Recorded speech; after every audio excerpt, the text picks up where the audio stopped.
El imperio azteca se dividía en tres grupos: los nobles, los plebeyos y esclavos.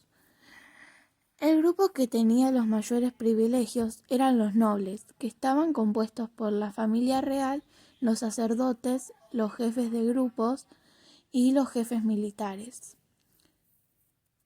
Los plebeyos eran grupos mayormente conformados por campesinos y artesanos.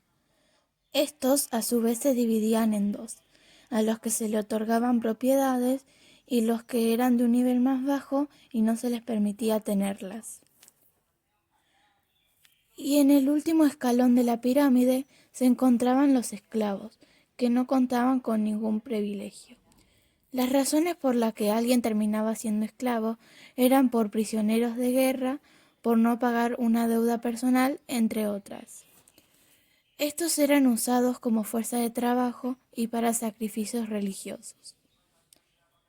La educación era muy importante. Esta era universal y obligatoria. Durante la infancia, los niños aprendían labores cotidianos con sus padres. Ellos aprendían actividades como la pesca o cortar leña, mientras que las niñas aprendían labores del hogar como tejer o hilar. Durante la adolescencia, estos ya podían acudir oficialmente a la escuela, dependiendo de la clase social, el género o talento. Había dos tipos de escuelas: una para servir a la comunidad y a la guerra, y otra para estudiar escrituras, tecnología, liderazgo y en general conocimientos más avanzados. Y por último, dependiendo del grupo social al que se pertenecía, podía usarse desde una ropa sencilla hasta una más elaborada y fina. La conquista de México.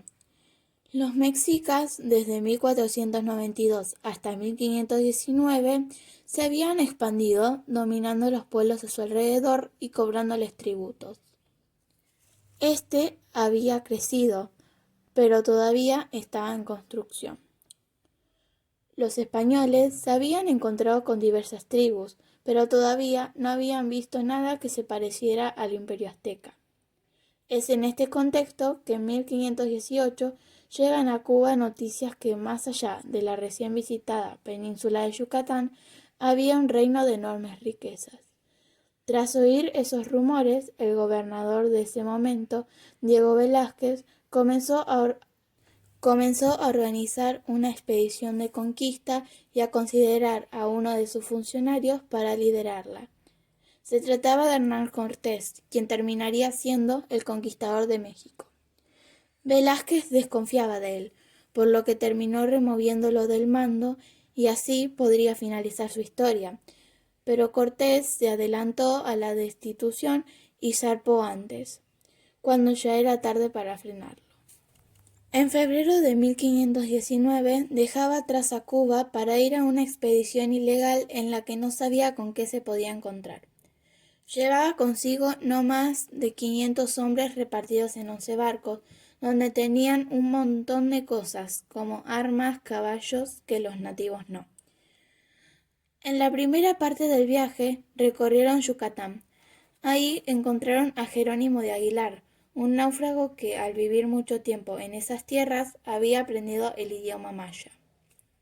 También tuvieron en marzo su primer enfrentamiento importante contra los mayas, que al ser derrotados les ofrecieron un grupo de doncellas en las que se encontraba doña Marina, una joven que hablaba tanto náhuatl como maya.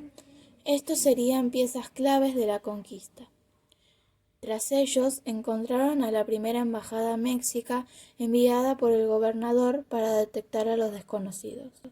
Tiempo después, Cortés decidió fundar una ciudad. Su intención era solucionar la ilegalidad de la expedición. Frente a las nuevas autoridades locales, terminó su relación con Velázquez y fue nombrado nuevamente capitán, eliminando cualquier vínculo legal con el gobernador de Cuba. La siguiente parada importante fue dentro de la tierra de los tlaxcaltecas, uno de los principales enemigos de los mexicas, que primero plantaron batalla, pero luego se les sumaron.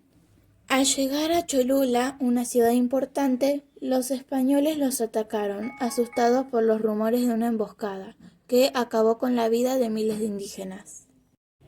Finalmente llegaron a Tenochtitlan y se maravillaron con su espectacularidad.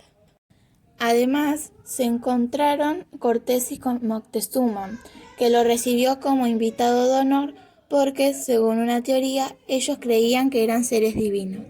Sin embargo, Cortés no tardó mucho en apresarlo. En abril de 1520 se complicaron las cosas, ya que el gobierno de Cuba había mandado un ejército para castigarlo. Cortés tuvo que tomar una decisión. Dejó parte de su ejército con los mexicas y volvió a Veracruz. El ejército enemigo era numeroso, pero a través de sobornos y un ataque sorpresa lograron apresarlos. Mientras Cortés no estaba, los mexicas acorralaron a los españoles. Estos enseguida mandaron a llamarlo, y él volvió con su ejército reforzado. Sin embargo, la situación no daba para más. Incluso hicieron salir a Moctezuma para que calmara a su pueblo, pero este terminó muerto. Las versiones sobre cómo pasó esto varían. La más acertada era que la figura antes sagrada del gobernador estaba tan debilitada que sus propios súbditos le tiraron piedras, hiriéndolo y causando su muerte a los pocos días. Las versiones sobre cómo pasó esto varían. La más aceptada era que la figura antes sagrada del gobernador estaba tan debilitada que sus propios súbditos le tiraban piedras, hiriéndolo y causando su muerte a los pocos días. Los españoles intentaron escapar, pero el 30 de junio de 1520 pasó a la historia como la Noche Triste, ya que los mexicas atacaron acabando con gran parte de las fuerzas españolas, y Cortés apenas salió con vida. Desde ese momento, los tlaxcaltecas, que lo acompañaban desde entonces, mantuvieron su lealtad y permitieron a los españoles resguardarse sus tierras. Desde ahí reconstruyeron su ejército y Veracruz, la ciudad que habían fundado, sería clave para comunicarse con el resto del imperio. Cortés no estaba dispuesto a abandonar la conquista, y entonces preparó una ofensiva mucho mayor.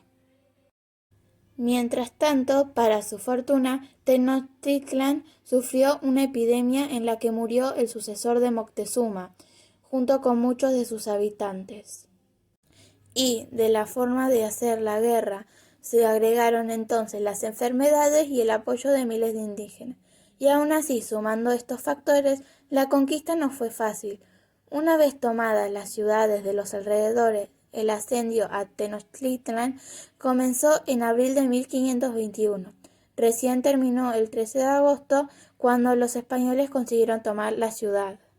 Tras meses de asedio, después de esto, Tenochtitlan fue completamente destruida.